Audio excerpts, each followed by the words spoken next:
अहो ते कन्हा नदीवरच्या पुलाचं टेंडर भरलं होतं ना आपण, ते रिजेक्ट झालंय. रिजेक्ट झालंय? हो. अरे बापरे, आता आता काय, सर चिडतील आता. अमूल्य मॅडम, सर निघून गेले होते म्हणून आपण ते टेंडर भरलं होतं. पण मला तर असं वाटतं की ते टेंडर भरायला नको होतं आपण. आता काय खरं नाही आपलं.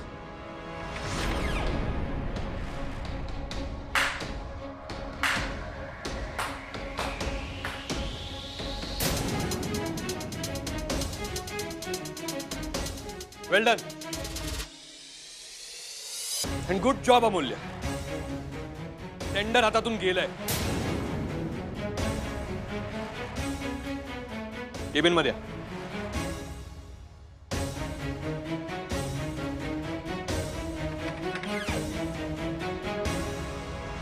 एखाद्या गोष्टीचा सिरियसनेस कळत नाही का तुम्हाला? 100 वेळा बोललो होतो हे टेंडर महत्वाचं, हे टेंडर महत्वाचं, पण नाही. मला काही करून हे टेंडर मिळवायचं होतं, पण तुमच्या मूर्खपणामुळे हे टेंडर आपल्या हातून गेलंय. Sorry sir. काय सॉरी? तुझ्या सॉरी बोलण्याने हे टेंडर परत मिळणार आहे का? नाही ना, मग गप्प बस. सर, अमूल्य मॅडमने कॅल्क्युलेशन्स केल्यानंतर आम्ही खूप वेळा तुम्हाला कॉल केला. आद्या मॅडमनेही कॉल केला, पण तुम्ही एकही कॉल घेतला नाही सर. म्हणून मग आम्ही टेंडर सबमिट केला. शेवटचा दिवस होता आणि वेळ निघून चाललेली सर. आमच्याकडे दुसरा काही पर्यायच नव्हता. विजय, कारण नको आहेत मला. हे जे तुम्ही टेंडर सबमिट केलं ना, त्यात चूक झाली की नाही ते बघ. तुम्हाला कळत नाही आता काय होणार. तो पुरुषोत्तम, तो तर वाटच बघत असतो मी कधी चूक करतो आणि कधी तो पकडतो. आणि तुम्ही त्याच्या हातात आयतं खोलीत देऊन बसला. इडियट्स. आता बघा काय होणार आहे. तो पुरुषोत्तम येऊन माझ्या डोक्यावर बसेल आणि मग म्हणणार, वेदांत वानखेडे हे टेंडर पण गेलं. You are useless. काम करता येत नाही तू. आणि अमूल्य, तुझं काय? सर, मॅथ्स ग्रॅज्युएटच ना तू. इतकं बेसिक कॅल्क्युलेशन येत नाही तुला? प्रॉफिट कसं कॅल्क्युलेट करतात हे कळत नाही? सर मला बिझनेस नाही समजत. ते मी फक्त कॅल्क्युलेशन्स करते ना. लास्ट टाइम आपण टेंडर भरताना जसे कॅल्क्युलेशन्स केले होते ते मी ह्यावेळेस सुद्धा तसेच केले. एक्झॅक्टली. घोडा आणि गाढ दोन्ही एकच आहेत ना तुझ्यासाठी? अमूल्य, ते 120 करोडचं टेंडर होतं, हे 380 करोडचं होतं. या डिफरन्स एव्हाना एवढं तरी कळलं पाहिजे होतं तुला. अगं, प्रॉफिट मार्जिन मध्ये पर्सेंटेज अप्लाय होत नाही. Is the basic. आता कोण जबाबदारी घेणार याची? हा, तुम्ही घेणार आहात? नाही ना? आता तो पुरुषोत्तम पुन्हा ऑफिस मध्ये पुन्हा इश्यू करेल. हे सगळं आईला सगळ्यांनी तमाशा करेल. आणि काय तुम्ही जाणार आहात त्याच्या समोर? आता उभे का आहात? Get out. I said go.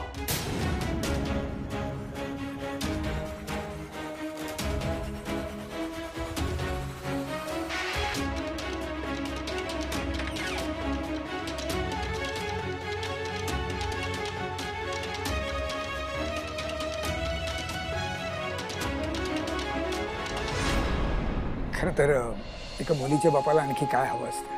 म्हणजे आपल्या मुलींनी मोठं व्हावं, छान शिक्षण घ्यावं, आपल्या आवडीच्या क्षेत्रामध्ये करिअर करावं आणि एखाद्या चांगल्या मुलाशी लग्न करावं, सुखाने संसार करावा, आयुष्यभर सुखी राहावं. यापेक्षा आणखी काय. विक्रांत आणि आरतीचं एकमेकांवर मनापासून प्रेम आहे. त्यामुळे दोघंही एकमेकांना अगदी छान सुखात ठेवतील, आयुष्यभर सुखाचा संसार करतील.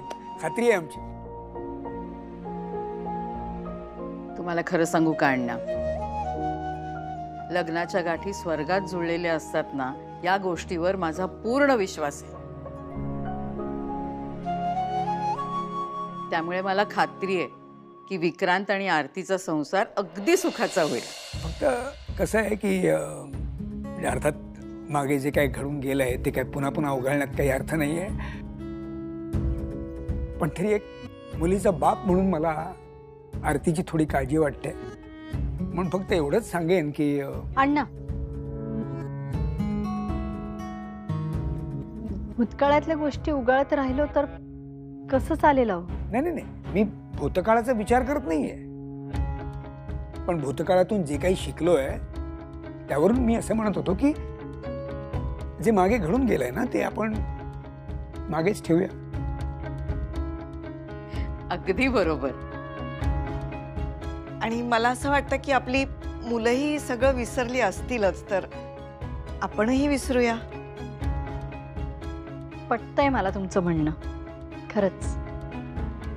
नाही काय, विक्रांतबद्दल काही बोलायची गरजच नाही. विक्रांत खूप चांगला मुलगा आहे. तो माझ्या आरतीला अगदी खूप छान समजून घेईल. पण तुम्ही सुद्धा मुलीला छान सांभाळून घ्या. अर्थातच अण्णा, आम्ही नक्की सांभाळून घेऊ तिला. अण्णा, आरती या घरामध्ये सून म्हणून येणार असेल ना, तरी सुद्धा अहो ती मला माझ्या मुलीसारखीच असणार आहे, माझ्या आद्यासारखीच असणार आहे. तेव्हा तुम्ही काही काळजी करू नका. बरं, आता महत्वाच्या विषयावर बोलूया का आपण? हो हो हो, अगदीच. काय कसं करूया? मला काय वाटतं, मला जरा 2-3 गोष्टीवर बोलायचंय. नाही म्हणजे लग्नाबाबतीतच बोलायचंय. पहिली गोष्ट, व्यवहाराबद्दल. म्हणजे लग्नाचा खर्च कोणी आणि कसा करायचा. दुसरी, लग्नाची तारीख. तिसरी आणि सगळ्यात महत्वाची गोष्ट, विक्रांत आणि आरतीच्या लग्नाच्या मांडवात अमूल्य आणि वेदांचा साखरपुडा उरकून घ्यायचा.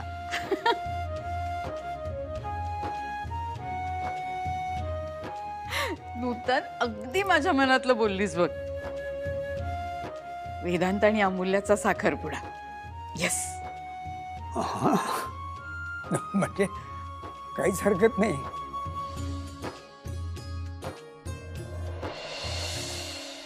टेंडर तर मिळालं नाही, पण म्हणजे आता काहीच करता येणार नाही का?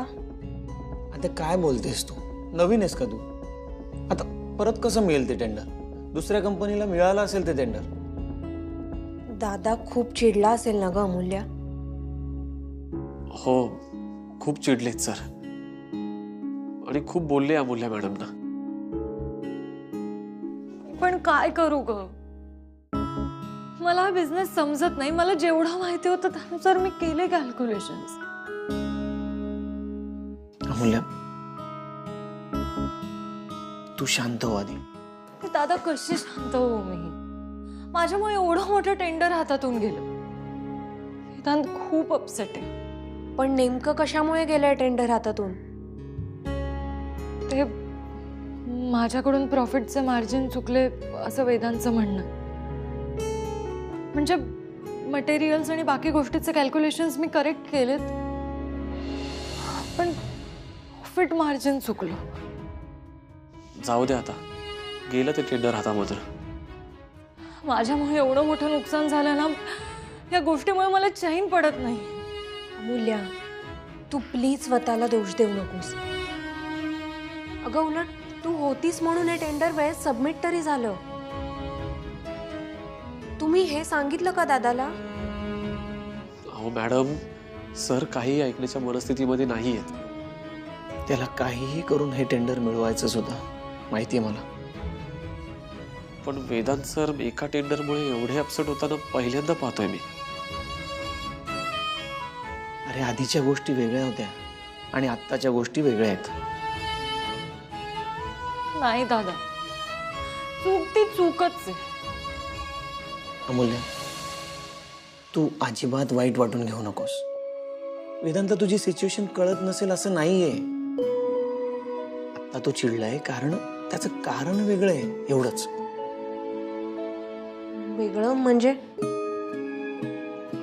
पुरुषोत्तम सर, बरोबर. तो चिडतोय कारण आता पुरुषोत्तम त्याच्या डोक्यावर येऊन बसेल आणि त्याला तेच नकोय. अमूल्या, तू शांत राहा. तू खरंच अपसेट होऊ नकोस. मला वाटतं थोडा वेळ जाऊ दे, दादा होईल आपोआप शांत. तर विक्रांत आणि आरतीच्या लग्नाचा मुहूर्त आणि वेदांत आणि अमूल्याच्या साखरपुड्याचा मुहूर्त एकाच दिवशी काढा, असं मी आमच्या गुरुजींना सांगते. आई, लवकरात लवकर मुहूर्त काढायला पाहिजे. हा अगं हो, अर्थातच. बरं अण्णा, तुमची काही हरकत नाही ना? नाही नाही नाही, आमची काहीच हरकत नाही. काय नाही, पण मगाची नूतनजींचं बोलणं काहीतरी अर्थवट राहिलं, ते काहीतरी व्यवहाराचं तुम्ही. बघा, ते सगळं मी बघते. हॉल बघून येते आणि तुम्हाला कळवते. वाटल्यास आपण सगळेजण जाऊन एकदा हॉल बघून येऊया. काय तुम्ही कशाला उगाचच त्रास? हो, यात त्रास कसला? घरचं कार्य आहे हे. बघा, मला अजिबात त्रास होणार नाही. बरं, आता दुसरी गोष्ट, दागिन्यांचं कसं करूया? स्त्रीधन म्हणून मी काही दागिने करणार आहेच आहे. अरे वा. मला काय वाटतं सुमन, हे बघ, आता पूर्वीसारखं तसं काही राहिलेलं नाहीये. जग खूप बदललंय.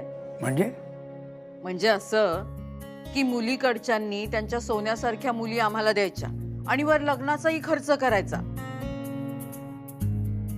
हे मला अजिबात पटत नाही. नाही अण्णा, अहो, तुमच्या मुली आमच्या घरी लक्ष्मीच्या पावलांनी येणार आहेत. त्यामुळे अण्णा, कार्य कसं होईल याची काळजी करू नका तुम्ही. देवाच्या कृपेने जमीन जुमला भरपूर आहे आमच्याकडे. गोंदिया तुमसरकडे जवळजवळ 500 एकर जमीन आहे आमची. त्यामुळे लग्नाच्या खर्चाच्या बाबतीत निश्चिंत राहा तुम्ही. हे बघा, माझं एवढंच म्हणणं आहे की लग्नाचा खर्च तुम्ही केला नाहीत ना तरी सुद्धा चालेल. नाही, असं कसं? हो ना आजी, आहोत. बघा, मी खूप आधीपासूनच ठरवलं होतं की माझ्या नातवंडांच्या लग्नाचा सगळा खर्च मीच करणार आहे. त्यामुळे तुम्ही काळजी करू नका. नाही, माफ करा, पण म्हणजे तुम्ही आत्ताच म्हणालात ना की आधीसारखं काही राहिलेलं नाही. मलाही पटता येते. त्यामुळे मी असं म्हणतो की करूया ना, लग्नाचा खर्च अर्धा अर्धा करूया आपण. अहो, शिवाय साखरपुडा सुद्धा त्याच मानवत आहे ना. अण्णा, मी तुमचं अजिबात ऐकणार नाहीये. लग्नाचा खर्च मीच करणार आहे. यावर काय बोलू मला काही कळत नाही, खरंच कळत नाही. पण तुम्ही हे जे काही सगळं करताय ना अजय, खरंच कौतुकास्पद आहे ते. अहो, या कौतुकाचा काय प्रश्न आहे? हा, आणि मला एक सांगा, आपण मोठ्यांनी शहाण्यासारखं नाही वागायचं तर मग कुणी वागायचं? मग ठरलं, विक्रांत आणि आरतीच्या लग्नाच्या मांडवामध्ये वेदांत आणि अमूल्याचा साखरपुडा होईल.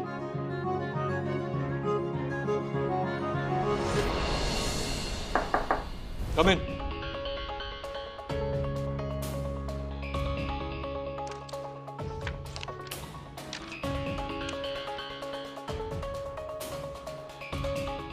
सर, मला थोडं बोलायचं होतं.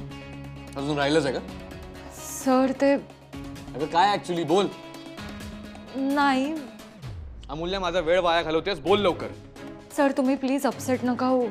मला फक्त एवढंच म्हणायचं. Correct correct. नाही होत मी आमचे. कारण काय झालं, एका ब्रिजचं टेंडर होतं, ते आपल्या हातातून गेलं. एवढीशी गोष्ट आहे. कशाला व्हायचं अपसेट, है ना? करेक्ट आहे तुझं. नाही सर, मला फक्त एवढं म्हणायचं की तुम्ही अशी हार नका मानू. सर, मी सार्थक दादाला सुद्धा विचारलं. तो म्हणाला की आत्ता जरी आपण L1 नसलो तरी जे L1 आहेत ते टेक्निकली रिजेक्ट झाले तर आपल्याला टेंडर मिळू शकतो. Are you out of your senses? मस्करी वाटते तुला ही? सर, मी फक्त अमूल्य, हे VW इन्फ्रा आहे, आद्या फॅशन वर्ल्ड नाहीये. सोपं वाटतं तुला? एवढी वर्ष मी टेंडर्स मिळवतोय, वेळेत काम पूर्ण करतो, आणि मला काही कळत नाही. सर, मला फक्त वाटलं की तुम्ही निराश असाल म्हणून मी तुमच्याशी बोलायला आले. ऍक्च्युली तू जेवढे उपकार केलेत ना तेवढे पुरे येतात. आणि तुला काय वाटतं ग, मी अपसेट असेन, तू येशील केबिन मध्ये आणि मी नॉर्मल होईल? अगं, तुम्ही ज्या चुका केल्यात ना त्या आता मला मागात पडणार आहे, कळलं? सर, मला मान्य आहे की मी चुकले, पण जे काही प्रॉब्लेम्स होतील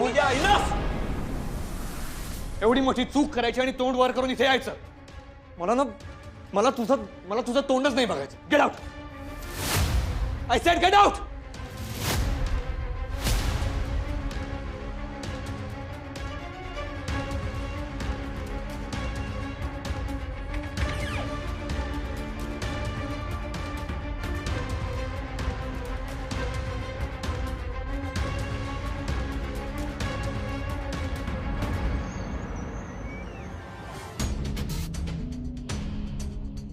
काय वानखेडे साहेब, लक्ष असू द्या माझ्यावर.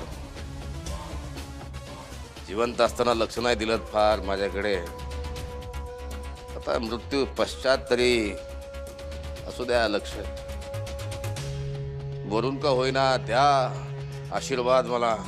साहेब, मगापासून फोन वाजतो तुमचा. अरे वा, लगेच वरून फोन केलात मला. हॅलो, हा, बातमी खरी आहे ना? पक्की? बस मग. काय झालं? वेदांत वानखेडेला कना नदीच्या पुलाचं टेंडर नाही मिळालं रे. दाता तू है सबका अजो समा का, मालिक खालिक दोनों जहां का. दाता तू है सबका अजो समा का, मालिक खालिक दोनों जहां का.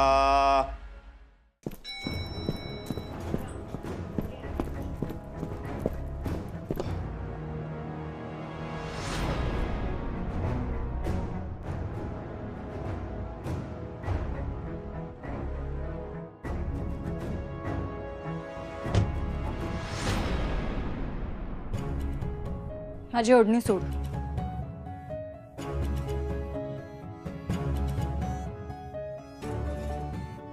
वेदांत, माझी ओढणी सोड.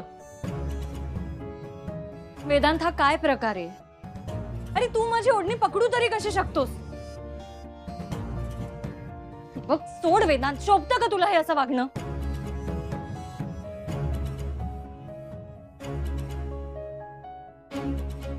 काय मूर्खपणा लावलाय वेदांत? सोड माझी ओढणी. एकतर आधी डाफरायचं आणि नंतर मग अशी खोडी काढायची. मला आता कंटाळा आलाय ह्या गोष्टीचा. बस झालं. अमूल्य, मी काय चुकलं होतं माझं? अरे वेदांत, प्रॉफिटचं मार्जिन मला कसं कळणार होतं? अरे, मागच्या वेळेला मी जसं टेंडर भरलं तसंच ह्या वेळेला भरलं. आणि तुला असं वाटतं की फक्त तुला वाईट वाटलं, पण असं नाहीये. मला सुद्धा तुझ्या इतकंच वाईट वाटलं. कारण मला माहितीये की जर हे टेंडर अप्रूव्ह नाही झालं तर नूतन काकू, पुरुषोत्तम काका येऊन तुला बोलणार आहेत आणि म्हणून तुझी चिडचिड होती. आता टेंडर सबमिट करताना तू ऑफिसमध्ये नव्हतास म्हणून मी टेंडर सबमिट केलं ना. तू असतास तर हा प्रॉब्लेम झालाच नसता. पण नाही, चूक फक्त आमचीच आहे. नाही नाही, आमची पण नाही, चूक माझी आहे. बरोबर बोलला होतास. याच्यानंतर मी तुला माझं तोंड दाखवणारच नाही. सोड माझी ओढणी. हे सोड ना वेदांत.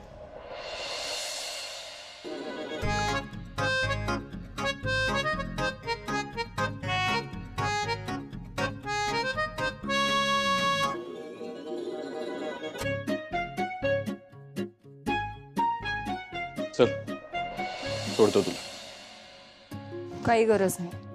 अमूल्य, मी म्हटलं ना तुला घरी सोडतो. मी पण म्हटले ना काही गरज नाहीये. अमूल्य,